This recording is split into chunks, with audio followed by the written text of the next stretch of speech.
Okay, सो आज हम लोग बैलेंस शीट का फॉर्मेट डिस्कस करते हैं। First heading is what, equity and liability.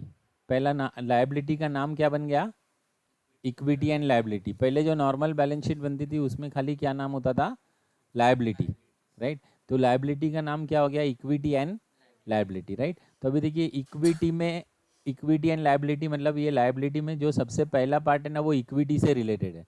इसके लिए उसको क्या कहते हैं, शेयर होल्डर्स फंड। क्या कहते हैं, share holders fund. Share holders fund में दो चीज आएगी, क्या आएगा, share capital and reserves and surplus. Share capital and reserves and surplus, right. Final account के कंपैरिजन में ये बैलेंस शीट के फॉर्मेट में कम चीजें आती है, राइट। फिर सेकंड हेडिंग क्या आएगा, सेकंड हेडिंग जो है वो लायबिलिटी से रिलेटेड है। क्या है, non current liability. Non current liability, non current का मतलब होता है एक साल से ज़्यादा, राइट। तो नॉन करंट लायबिलिटी में क्या आएगा, लॉन्ग टर्म बोरोइंग।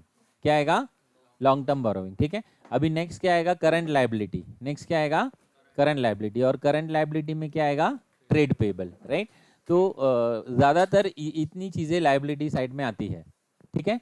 फिर से एक बार मैं रिपीट कर रहा हूँ, मेन हेडिंग क्या हो गया, इक्विटी एंड लायबिलिटी। पहला वाला पॉइंट इक्विटी से रिलेटेड है तो उसका नाम क्या है, share holders fund. Share holders fund के दो पार्ट क्या है, share capital, reserves and surplus, right. फिर सेकेंड वाला पॉइंट है वो लायबिलिटी से रिलेटेड है, राइट। तो लायबिलिटी वर्ड तो आपको इधर ही मिल रहा है, आपको सिर्फ क्या लिखना है, non current liability. Non current का मतलब होता है एक साल से ज़्यादा, तो उसमें क्या आता है, लॉन्ग टर्म बोरोइंग, राइट। फिर नेक्स्ट क्या आ गया, करंट लायबिलिटी। करंट लायबिलिटी में क्या आता है, ट्रेड पेबल, ठीक है। क्लियर हो गया, ये लायबिलिटी साइड क्लियर हो गया। फिर लायबिलिटी साइड के बाद नेक्स्ट हम लोग क्या देखेंगे, एसेट साइड। एसेट साइड का नाम चेंज नहीं हुआ है, एसेट साइड का नाम क्या है, एसेट ही है, ठीक है ना। अभी एसेट में दो ही पार्ट है, पहला पार्ट क्या है, non current asset. Non current assets में ए है प्रॉपर्टी प्लांट एंड इक्विपमेंट। इसमें दो पार्ट है, एक टेंजिबल एसेट और दूसरा इनटेंजिबल एसेट, ठीक है। टेंजिबल एसेट्स और इनटेंजिबल एसेट्स, राइट। इसके बाद में नेक्स्ट हेडिंग क्या है, करंट एसेट्स। नेक्स्ट हेडिंग क्या है, करंट एसेट्स। इसको भी हम लोग सीक्वेंस में याद रख सकते हैं। करंट एसेट्स में क्या आता है, इन्वेंट्री। क्या आता है, इन्वेंट्री का मतलब है आपके पास जो स्टॉक होगा वो, राइट। स्टॉक ज्यादा करके उधार में बिकता है ना, तो अगर स्टॉक को उधार में बिका तो क्या बोलते हैं, ट्रेड रिसीवेबल। क्या बोलते हैं, ट्रेड रिसीवेबल। और ट्रेड रिसीवेबल से पैसा आ गया तो उसको क्या कहते हैं, कैश एंड कैश इक्विवेलेंट। ये तीनों लिंक्ड है देखिए आपस में, ठीक है। तो ये हो गया इसका एसेट साइड। एसेट साइड फिर से एक बार बोलिए क्या आएगा, मेन हेडिंग, नहीं पहला मेन हेडिंग एसेट्स। एसेट्स में number one non current assets. Non current का मतलब होता है एक साल से ज्यादा। तो एक साल से ज्यादा क्या यूज करते हैं अपन, प्रॉपर्टी प्लांट और इक्विपमेंट एक साल से ज्यादा यूज करते हैं ना। इसका दो पार्ट है, टेंजिबल एंड इनटेंजिबल, ठीक है। उसके बाद में करंट एसेट्स। करंट एसेट्स किससे स्टार्ट होता है, इन्वेंट्री से। इन्वेंट्री का मतलब है आपका स्टॉक, और ज्यादा करके स्टॉक क्रेडिट पे बिकता है, राइट।